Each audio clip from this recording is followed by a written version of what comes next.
Quisiera compartir con ustedes una historia de un joven que estaba buscando ansiosamente una iglesia donde congregarse. Este joven era parte de una iglesia local, pero comienza a ver cosas que no le gustaban en esa iglesia local y con ansiedad comienza a buscar otra iglesia. Este joven decidió tomar el teléfono y comunicarse directamente con el apóstol Pablo. Y este joven le dijo al apóstol Pablo: apóstol, usted conoce a muchas iglesias, usted ha hecho misiones y ha trabajado con muchas iglesias. ¿Me podría por favor indicar una iglesia perfecta cerca de mi localidad? Pablo le contestó, recuerden, es una historia. Pablo le contestó: bueno, tienes la iglesia en Corinto. Es una iglesia buena, es una iglesia del Señor. El problema es que compiten mucho entre ellos. También hay celos. Llevan sus problemas delante de las autoridades civiles. E incluso hay inmoralidad sexual allí. No sé si te sirva. También tienes la iglesia en Éfeso, fundamentada también en la palabra de Dios. Pero últimamente hay muchas personas sin amor en esa iglesia. No sé si sea una iglesia buena para ti. También está la iglesia de Tesalónica. Pero hay algunos en esta iglesia que andan desordenadamente y no les gusta trabajar y se la pasan metiendo la nariz en lo ajeno. No sé si te sirva. ¿Qué me dice Pablo de la iglesia en Filipos? Bueno, la iglesia en Filipos está bien, casi perfecta, casi. Si no fuera porque Evodia y Síntique están todo el tiempo peleando como perros y gatos. ¿Y qué tal de la iglesia en Colosas? El problema con Colosas es que allí hay serios problemas doctrinales. Hay herejías, están menospreciando, menoscabando al Mesías y algunos están adorando a ángeles. Entonces, ¿será que me voy a Galacia? En Galacia algunos se muerden los unos a los otros. Andan actuando con carnalidad. Y algunos han permitido que se distorsione el evangelio. No sé si has hablado con el apóstol Juan. Quizás él te pueda ayudar. Y responde el joven: ayer casualmente hablé también con el apóstol Juan. Y me dijo que en la iglesia que está en Tiatira son demasiado tolerantes con el pecado. También me dijo que en Pérgamo hay doctrinas extrañas. Me dijo que en la Odisea hay mucha autosuficiencia y frialdad. Me dijo que en la iglesia de Jerusalén están menospreciando a los gentiles. Y Pablo, acuérdate, yo soy un gentil también. Le dice Pablo: ¿de dónde me llamas, hijo mío? De Caracas, Venezuela. ¿Y dónde te estás congregando? Me estoy congregando en Trono de Gracia. Entonces quédate allí, hijo mío. Quédate allí. No tienes que agarrar para ningún otro lado. Entonces, ¿será que esta iglesia sí es perfecta, Pablo? Y responde Pablo: no lo sé. Esa iglesia no la he visitado aún. Estoy seguro que si Pablo viniera a nuestra iglesia, o Juan, tendrían algo que decir de nuestra iglesia.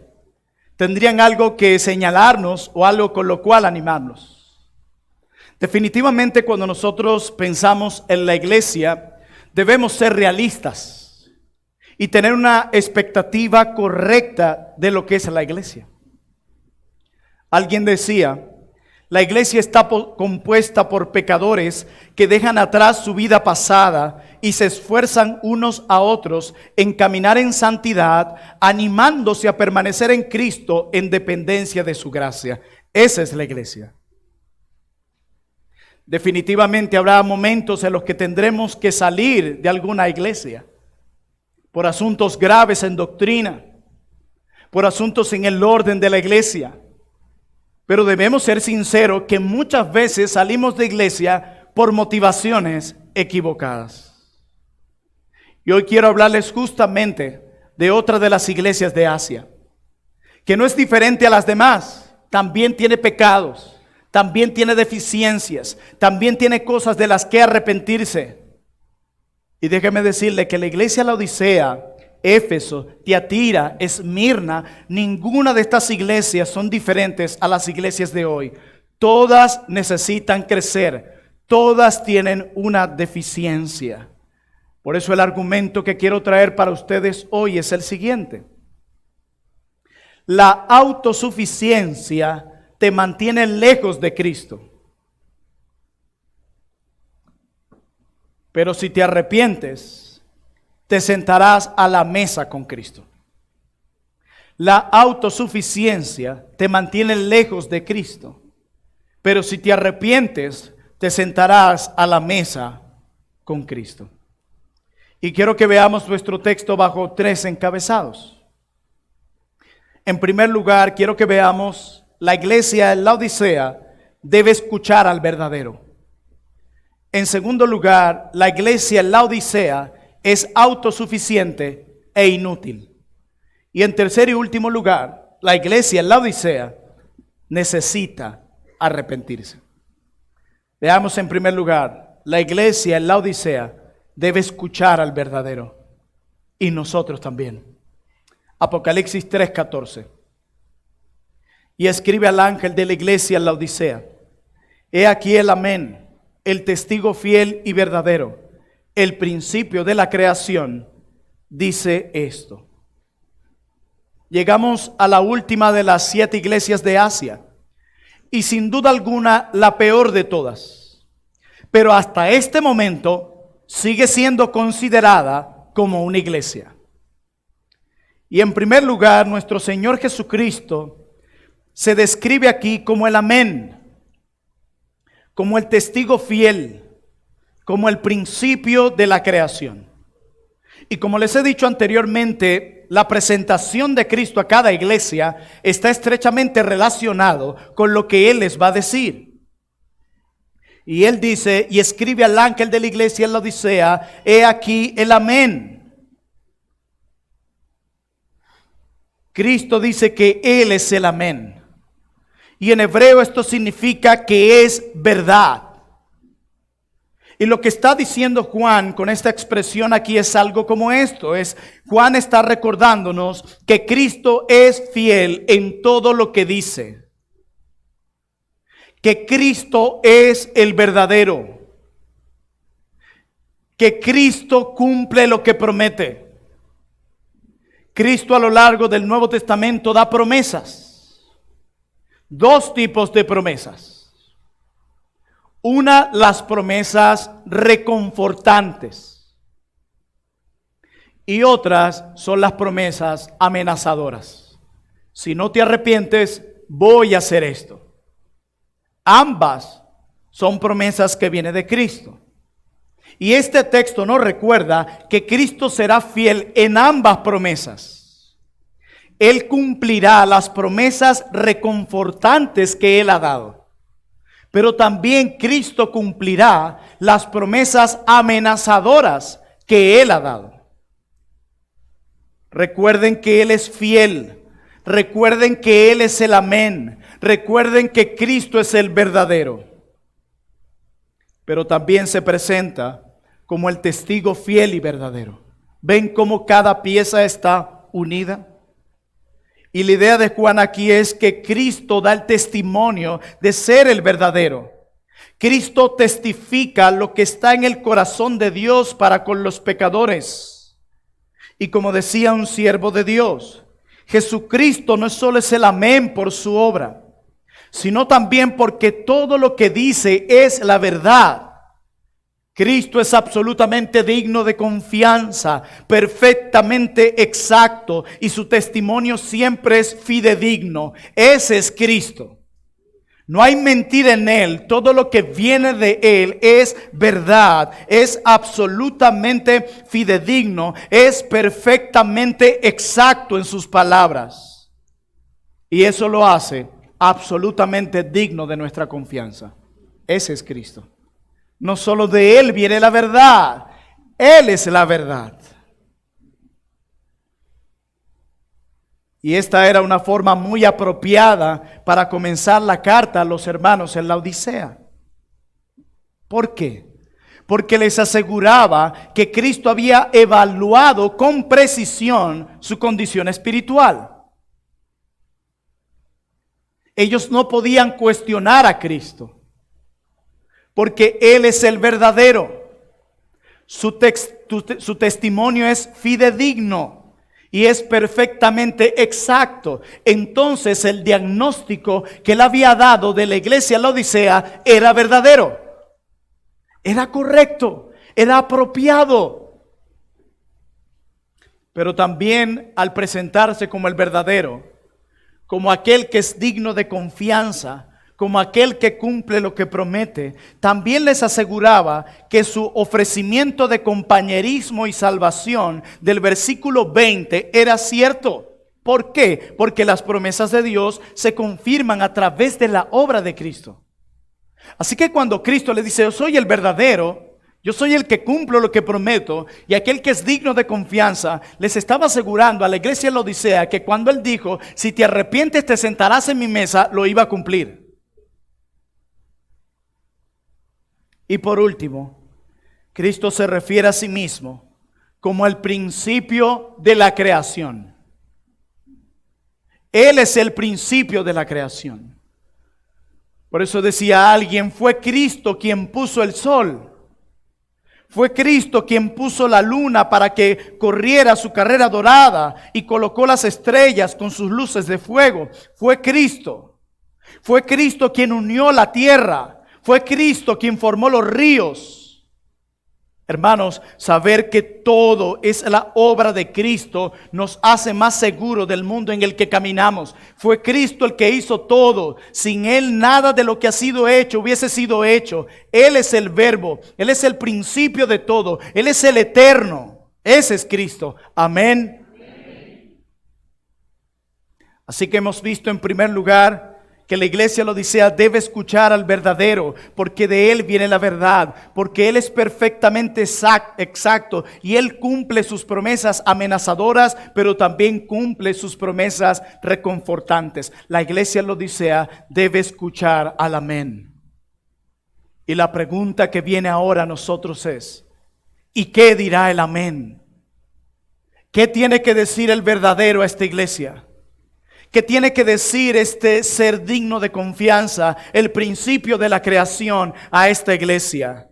Así llegamos a nuestro segundo punto. La iglesia en la Odisea es autosuficiente e inútil. Esta iglesia presentaba dos problemas particulares. Número uno, autosuficiente. Número dos, se había convertido en una iglesia inútil. Cristo tiene una palabra para cada una de estas deficiencias. Autosuficiencia en la iglesia de la Odisea y una iglesia infértil, improductiva, inútil. Y Cristo le dice en el verso 15, yo conozco tus obras, que ni eres frío ni caliente. Ojalá fueses frío o caliente. Pero por cuanto eres tibio y no frío ni caliente, te vomitaré de mi boca. Lo que Cristo le está diciendo a la iglesia de la Odisea es, me das asco. Me produces náuseas. Tú me das asco. Eso es lo que el amén y el verdadero está diciendo. ¿Se imaginan a Jesús, al verdadero, al principio de la creación, diciendo esto sobre nuestra iglesia? ¿Se imaginan a Cristo, el testigo fiel, diciéndole a los miembros del trono de gracia, me dan asco, me producen náuseas? Suena muy severo. Pero eso es lo que Jesús quiere expresar cuando le dice a los cristianos en la Odisea, estoy por vomitarte de mi boca. Y la razón de esta evaluación brutal es que la prosperidad que los cristianos de la Odisea disfrutan los ha vuelto autosuficientes. Ese es el problema. Esta era una nación que gozaba de prosperidad. Habían experimentado un fuerte terremoto en su época que parecía haber destruido todo, y ellos se recuperaron rápidamente y se convirtieron en una nación mejor de lo que eran antes. Había prosperidad por todos lados. Por todos lados. En su tecnología de aquella época habían avanzado. Sus vestiduras, las mejores de la época. Y eso los había vuelto autosuficientes. Yo tengo todo lo que necesito, ya no te necesito. Y eso produjo esto en Jesús. Y le dice, por cuanto eres tibio y no frío ni caliente. Un pequeño detalle histórico, porque hemos escuchado tanto este texto. Y este detalle histórico puede ayudarnos a entender mejor lo que Jesús quiere expresar aquí. Los ciudadanos de la Odisea no tenían agua potable. Tenían muchas cosas que los hacían una nación próspera. Y lamentablemente esta autoconfianza de la nación había impactado a la propia iglesia de Cristo. Habían sido influenciados por esta autosuficiencia. Pero lo único que estaban frágiles, débiles, era en que no tenían agua potable. Y el suministro de agua local contenía carbonato de calcio. ¿Qué pasaba con eso? Esa agua que tenía carbonato de calcio, cuando tú la bebías, te hacía vomitar. Debido a eso, ellos dependían de las ciudades cercanas para obtener agua potable. Hierápolis, que era una ciudad cercana, usted lo puede ver en un mapa, tenía agua caliente por naturaleza. Pero en su trayecto hasta la Odisea, a través de los acueductos, llegaba tibia. ¿Qué pasaba si llegaba tibia? Se volvía inservible. Colosas era otra ciudad cercana y tenía suministro de agua fría. Pero en su trayecto a la Odisea, a través de los acueductos, también llegaba tibia. Y la idea era que no llegara así. Y al llegar tibia, se volvía inservible. Y Jesús utiliza el problema del agua de la Odisea para exponer su inutilidad, porque sabía que si él usaba toda esta terminología, ellos iban a entender muy bien lo que él decía.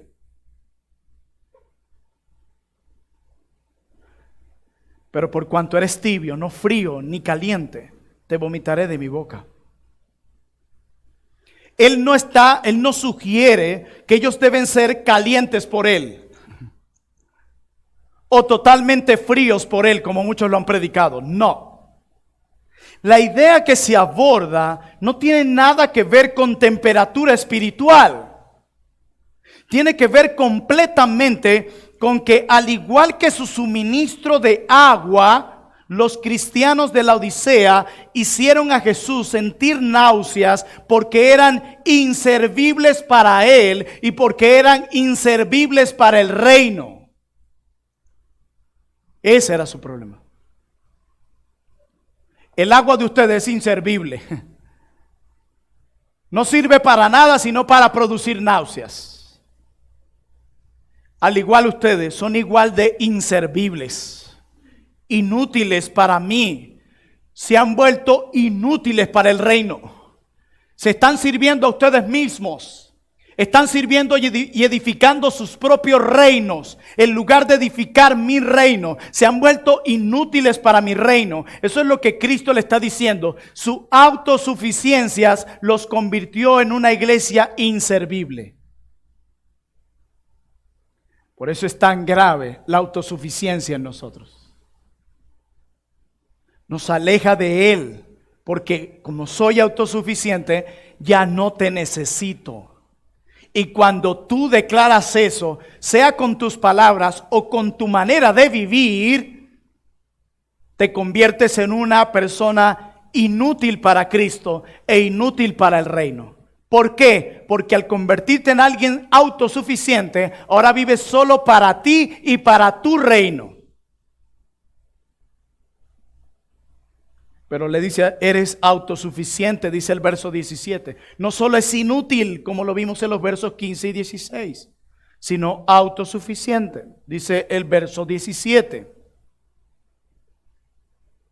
Porque tú dices, yo soy rico y me he enriquecido, y de ninguna cosa tengo necesidad.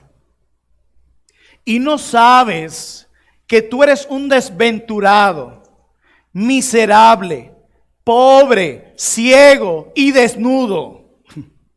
Eso es lo que eres. A diferencia de los destinatarios de los otros mensajes a las iglesias, los cristianos de la Odisea no enfrentaban ninguna privación, no enfrentaban ninguna dificultad, no enfrentaban ninguna prueba material, no enfrentaban ninguna persecución. Eso es lo que los hacía diferentes de las otras iglesias.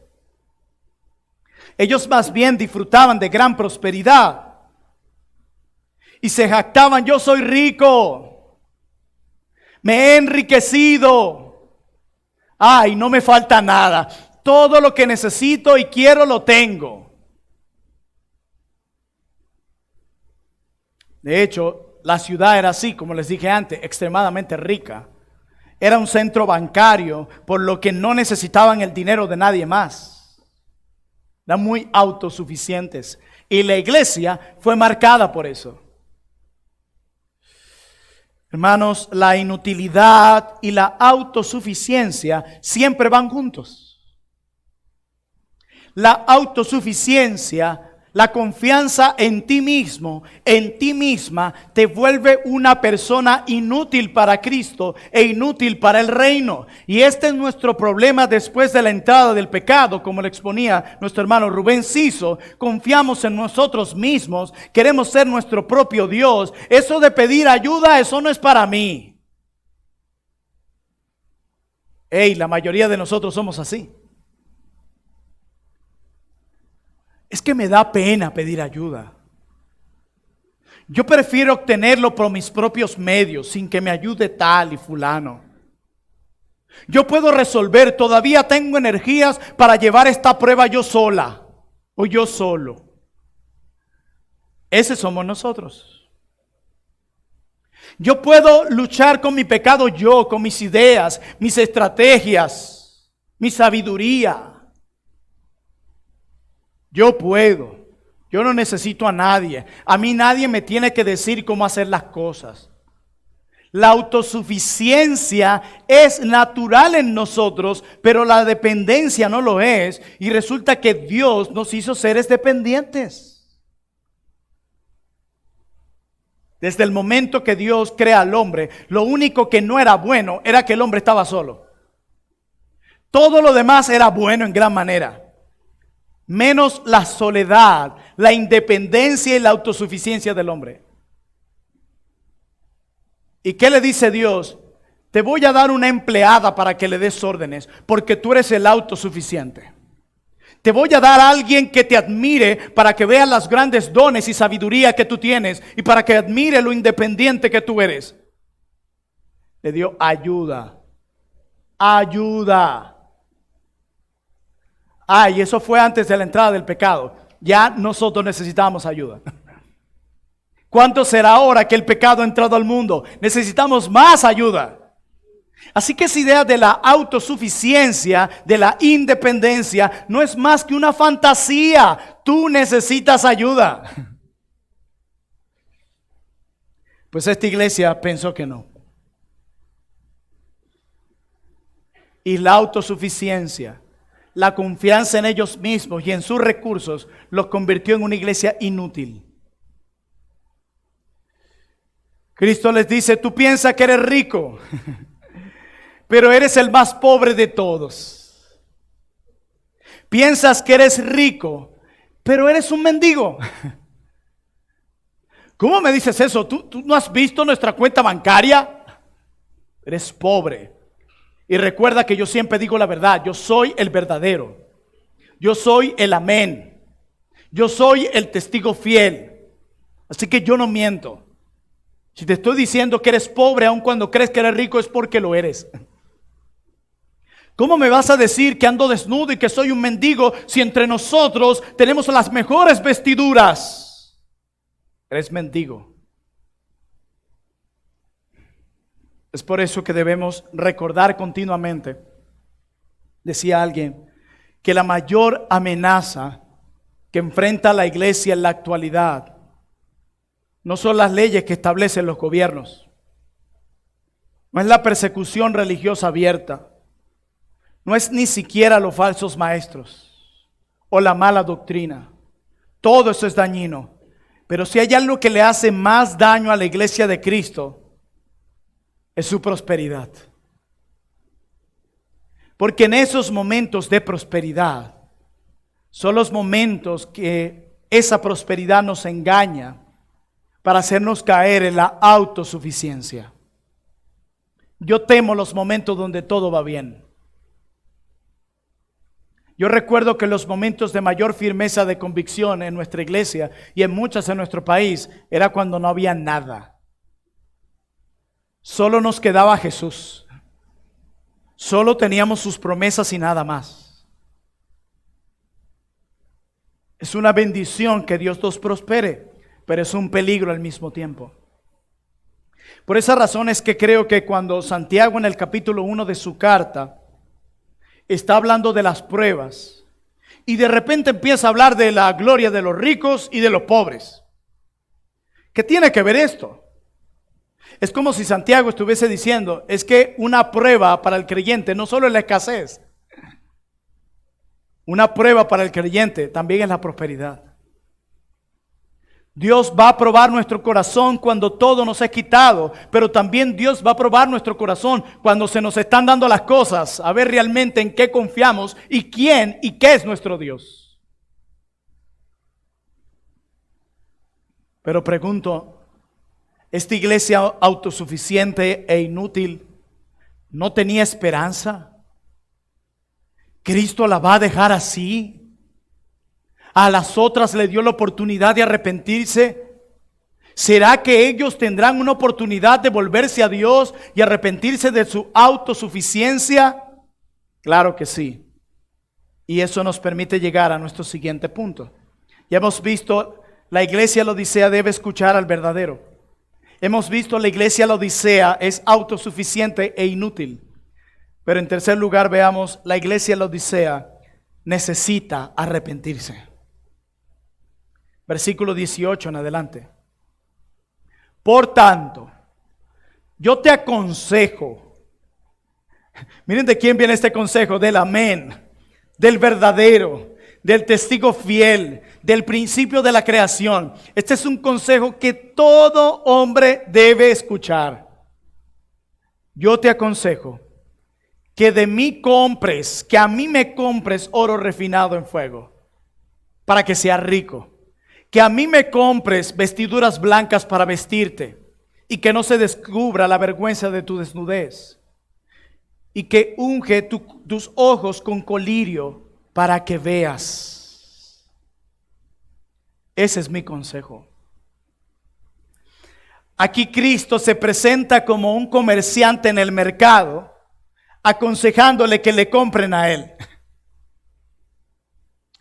El mercado de la Odisea era muy próspero y allí ellos iban a comprar sus vestiduras lujosas. Todo lo relacionado con la visión, que voy a hablar un poco más de eso. Y toda la prosperidad que ellos gozaban, toda la riqueza de la cual ellos gozaban, la obtenían del dinero que usaban al ir a los mercados. Pero Cristo le dice, recuerda que tú eres pobre, recuerda que tú eres miserable, recuerda que tú estás desnudo. Y no estaba hablando precisamente de una desnudez material o de una ceguera material. Él está diciendo, tú tienes una necesidad mayor. Y solo la puedes nutrir y adquirir conmigo. En mi mercado. cómprame a mí. Ven y cómprame a mí oro. Ven y cómprame a mí vestiduras blancas. Ven, para que cubras tu vergüenza y para que dejes de ser tan miserable y tan pobre como eres. Cómprame a mí. Cristo le está diciendo, en lugar de confiar en tus riquezas, acércate a aquel que te puede ofrecer la verdadera riqueza. Hermanos, las riquezas de Jesús no perecen ni se oxida. La riqueza de Jesús no se puede robar o destruir. Pero las riquezas que ellos le habían comprado a este mundo sí se podían destruir. Sí las pueden robar. ¿Algunos de ustedes los han robado en algún momento en su vida? Los que viven en Petare, Caricuao, Antigua le dijeron amén. A mí me robaron varias veces. Y se siente... Pero la riqueza que Cristo me da, nadie me la puede robar. Nadie. Nadie me la puede quitar. Ni siquiera un soldado romano con una espada en mi cuello. Ni siquiera un perseguidor de la iglesia en Medio Oriente colocándome una pistola en la cabeza. A ver, inténtale, róbamelo. Róbame esto. Quítame mis vestiduras blancas, atrévete. No pueden. No pueden. Y Cristo le dice, vengan y cómprenme a mí eso. Vengan, todo eso que ustedes han comprado y donde han invertido sus recursos y donde tienen su confianza, eso te lo pueden quitar en cualquier momento. Jesús también aconseja a la iglesia de la Odisea que de mí compre ropas blancas para que te vistas y cubras tu vergonzosa desnudez. Y me imagino a los de la Odisea, ¿tú has visto mi closet? ¿Tú has visto mi outfit? Tengo muchísimos. ¿Cómo vas a decir que estoy desnudo? Ay, cátela. Los cristianos de la Odisea pueden haber sido los más elegantes en Asia, vestidos con su lana negra de alta calidad, pero Jesús expone su desnudez. Las prendas blancas en el libro de Apocalipsis apuntan a la rectitud. Así que Jesús asevera aquí que en tu propia fuerza y poder jamás podrás producir la justicia que Dios requiere. Jamás.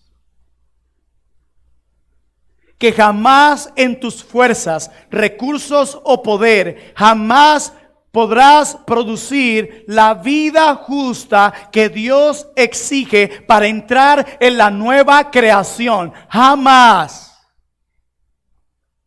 Escuchen, hombres y mujeres que están aquí sin Cristo, que este mensaje le puede incomodar, que no están viviendo para Dios, que solo están aquí porque casi que los obligaron a estar acá, que siguen confiando en su propia justicia, que siguen comprando que en el hecho de que ellos se pueden salvar a sí mismos, que siguen confiando que ellos pueden entrar al cielo por lo que hagan, que siguen pensando que Dios les debe algo, que ustedes son merecedores de todo. Para ustedes tengo un mensaje: jamás podrán producir con toda su fuerza, con todo su poder, esa vida justa que Dios exige para entrar al cielo y reconciliarse con Él. Jamás. Jamás. Jamás podrás producir por ti mismo, por ti misma, ganarte la salvación por ti misma. Jamás podrás producir esa vida justa que Dios, el juez del universo, exige para que entres al cielo. Jamás lo vas a producir por ti mismo. No tienes la capacidad, no tienes los recursos, estás en bancarrota espiritual. Necesitas que alguien pague la deuda que tú tienes con el Creador. Y Jesús la pagó. Hay esperanza en Jesús para ti. Hay salvación en Jesús para ti. Hay perdón de pecados en Jesús para ti. Arrepiéntete y cree y deja estar confiando en tu propia justicia. Tú no te puedes salvar por ti mismo. No te puedes salvar por ti misma. Necesitas que otro que está libre de pecado y que no tiene deuda con el Padre te salve a ti. Y ese no eres tú. A través de la fe en Cristo somos vestidos de su justicia. ¿Habías pensado en eso? Que tus vestiduras ya no son esas vestiduras manchadas y llenas de suciedad. ¿Habías pensado que la vestidura que te cubre ahora es la justicia de Cristo? Que puedes ampararte y esconderte en la justicia de Cristo. Y debido a esa justicia de Cristo que te cubre, ahora puedes escuchar de tu Padre: yo soy el que juzga y el que condena. Y no hay condenación para los que están en Cristo. No hay condenación para aquellos que se han cubierto con la justicia de mi Hijo. No hay. No hay. Nadie te puede condenar si estás cubierto de la justicia de Cristo. Pero si te sigues cubriendo con tus harapos, con tu propia justicia, con tu ropa sucia, lo que te espera es condenación. Pero tienes la oportunidad de, por medio de la fe en Jesucristo y únicamente en Él y de todo corazón, recibir su justicia. Y por medio de su justicia recibimos la promesa de la justificación. Somos declarados justos delante del Padre, por lo que se nos declara aceptos ante el Dios Santo, únicamente por la justicia de Cristo. Hay un himno que dice algo así: aunque sea siempre fiel. ¿Escucharon eso? Aunque sea siempre fiel. Aunque llore sin cesar, del pecado no podré justificación lograr. Solo en ti, teniendo fe, deuda tal podré pagar. Solo teniendo fe en Él podremos ser librados de esa deuda y reconciliados con Él. Finalmente, Jesús le aconseja a los cristianos de la Odisea que de mí compres también colirio, para que te lo pongas en los ojos y recobres la vista. Nuestro Dios es directo, da con todo. Cómprame vestiduras a mí y cómprame colirio. Cómprate colirio para que lo pongas en los ojos y recobres la vista, porque estás ciego. Y es interesante porque la iglesia, la Odisea o la Odisea, en aquel momento contaba con los últimos adelantos médicos para sanar sus ojos. Y la iglesia de la Odisea está tan cegada por su prosperidad, por su confianza en sí mismo, que no puede ver que necesita a Cristo. Que no puede ver que está ciego. Hay personas que vienen aquí y uno les habla y les habla.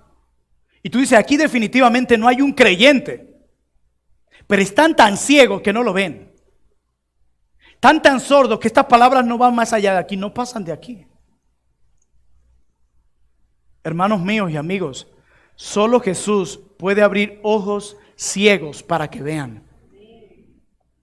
Solo Jesús puede abrir ojos ciegos para que lo admiren.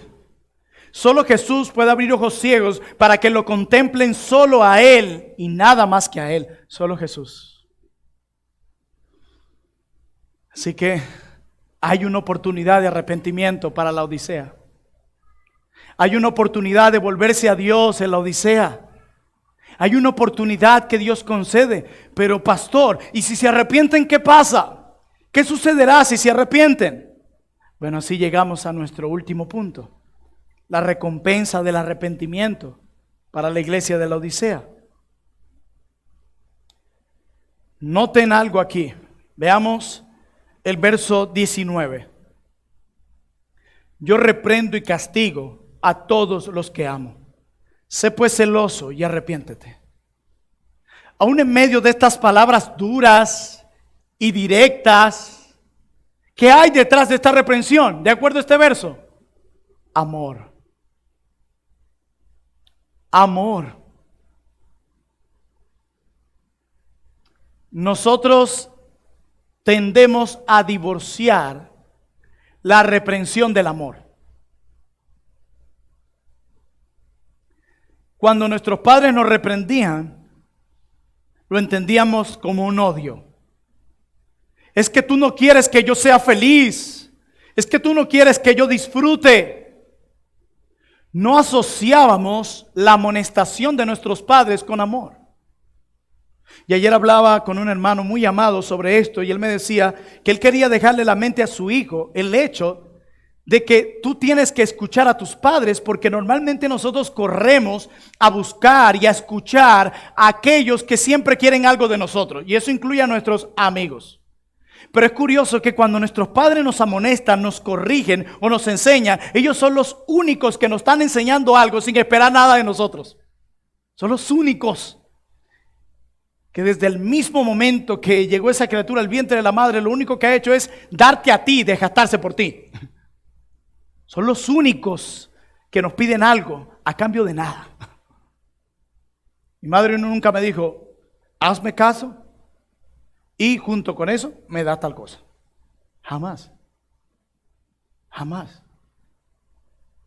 Hermanos, cada reprensión de Cristo para su iglesia, detrás de ella hay amor. Y lo más probable es que cada reprensión que has recibido de tus padres, de tu cónyuge, de tus hermanos en la fe, lo has visto como odio y has tratado de justificar tu pecado, siempre echándole la culpa a esa persona. Y lo más probable es que lo que dijo sí es cierto, y detrás de eso debes ver amor.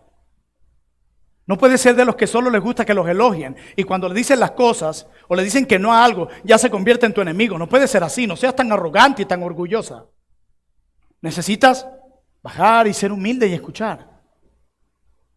Y entender que hay amor detrás de la reprensión de Dios. Yo reprendo al que amo. Cuando Dios te discipline, cuando Dios te reprende a través de su palabra, como lo está haciendo hoy, ve el amor de Dios para contigo. Porque Él te pudo haber dejado como estabas, y eso pudo haber sido más bien un símbolo de que eras un bastardo, de que no eres su hijo. Pero el hecho de que Dios te muestre tu pecado, lo que estás haciendo mal, es una gran muestra de su amor de Dios por ti. Yo reprendo a los que amo, dice el Señor. Verso 20, sigamos viendo amor en este texto. He aquí yo estoy a la puerta y llamo. Si alguno oye mi voz y abre la puerta, entraré a él y cenaré con él y él conmigo. Noten dónde está Cristo. Está afuera. No está dentro de esta iglesia. Por eso mi argumento. Nuestra autosuficiencia nos mantiene lejos de Cristo. Dice la Escritura que Él resiste al soberbio y da gracia al humilde. No se puede sentar en la misma mesa Cristo y el orgulloso. No se pueden sentar a la misma mesa Cristo y una iglesia autosuficiente. No puede ser así. Pero a pesar de eso hay amor aquí. Yo estoy a la puerta y llamo. Y este pasaje ha sido usado mal para predicarle a los incrédulos. Arrepiéntate tú que no busques a Cristo, el Señor está a la puerta y te llama. Si te arrepientes cenarás con Él. Noten que está tocando es a la iglesia, no a los incrédulos. Es una iglesia de creyentes. Esto no puede ser usado para los incrédulos. Y les prometo una experiencia maravillosa. Yo estoy a la puerta y llamo. Si alguno oye mi voz y abre la puerta, entraré a él y cenaré con él y él conmigo. Yo no sé si ustedes son de los que se detienen en verdades como esta y se admiran y se asombran de Dios. La siguiente experiencia que se promete es algo que esta iglesia, con sus muchos recursos materiales, no podía comprar. Podías comprar todo el oro de la Odisea. Puedes comprar con tu dinero los mejores vestidos. Puedes comprar con tu dinero lo mejor, lo último en la medicina. Pero esta experiencia con Cristo nadie la puede comprar. Y eso es lo que han intentado muchos con sus obras. Aquí tengo mis buenas obras. Hice esto, hice aquello. A ver si tú, Jesús, vienes acá. No la puedes comprar. Todos aquí. No puedes comprar esa experiencia. No puedes. Es única. Tiene un precio muy, muy, muy, muy alto que ningún ser humano ni toda la riqueza del mundo lo puede comprar. Es más, si lo intentaras, ¿qué le puedes dar a Cristo que Él no tenga o que a Él no se le haya dado? Riquezas, Él es el dueño de todo. Dones, Él tiene el don por excelencia. ¿Qué le puedes dar que Él ya no haya recibido o que no tenga? Qué experiencia tan hermosa a la que se nos invita.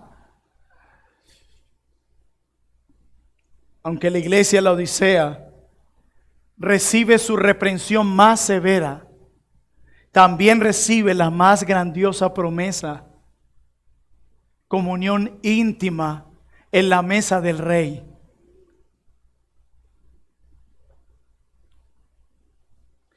En una ocasión me encontraba yo en un taller de predicación expositiva y todos iban a almorzar. Y tuve el privilegio de conocer ese día a un profesor de predicación que siempre había escuchado por internet y lo admiraba mucho y había influenciado mucho en mi predicación. Y él me dice: vamos a almorzar juntos, siéntate a la mesa conmigo. Y yo le digo: pero allá están todos los pastores y los profesores, siéntate a la mesa conmigo. Y yo me sentía muy feliz y emocionado. Y disfruté ese almuerzo que no lo olvido. Él era un simple hombre. Ahora, ¿qué tal la experiencia de que sea Jesucristo, el testigo fiel y el amén, el principio de la creación, el que te diga: siéntate a la mesa conmigo, comamos juntos?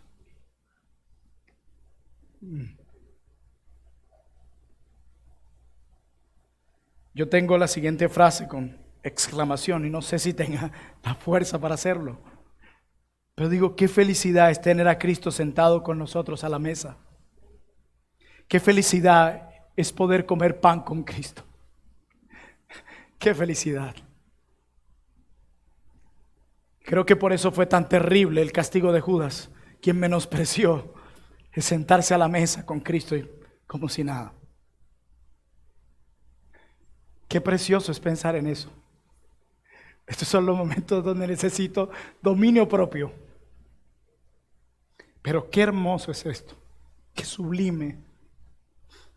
Hoy, providencialmente, nos vamos a sentar a la mesa del Señor.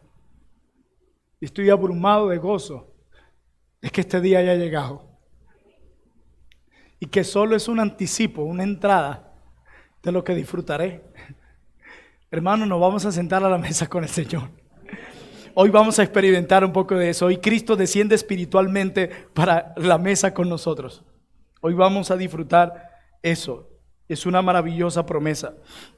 Y les confieso que cuando estudiaba este pasaje y llegaba a esta sección, me sentí humillado, me sentí confrontado al ver la ternura que Cristo tiene para con los pecadores. Yo no le hubiese dado esa promesa a la Odisea.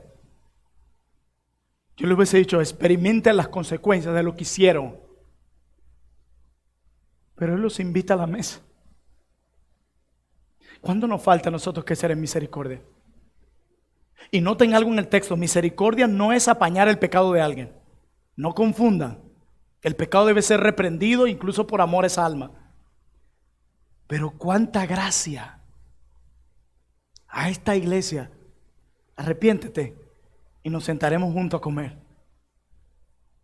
Qué hermoso. Cuánta misericordia. Si hay algo en lo que tú y yo debemos crecer es en esto: tener más gracia y ternura para con los pecadores. Los escribas y fariseos siguen existiendo hasta el día de hoy. ¿Y saben qué? Somos nosotros. Nosotros siempre tenemos la tendencia a que el otro es el fariseo. Nos decía Jeremy Mix: todos nosotros somos un fariseo en recuperación. Todos. Quienes confiamos en nuestra propia justicia y nos creemos mejor que los demás. Yo no hubiese hecho eso. Yo no hubiese hecho aquello. Somos tan fariseos como los que condenaron a nuestro Salvador. ¿Cuánto necesitamos crecer en misericordia? Y es bueno que lo reconozcamos porque ¿saben qué? Cristo también tiene ternura con nosotros los pecadores. Cristo también nos invita a nosotros, si nos arrepentimos, a sentarnos a la mesa con Él. Así que hay esperanza en Cristo. Esto no lo ofrece ninguna religión, ninguna. En todas las religiones del mundo, tú tienes que hacer un montón de cosas para apaciguar la ira de ese Dios. En nuestro caso, Él la apaciguó, tomando nuestro lugar y ofreciéndose Él mismo. Es como si Cristo estuviera diciendo aquí: me produces náuseas, pero te amo.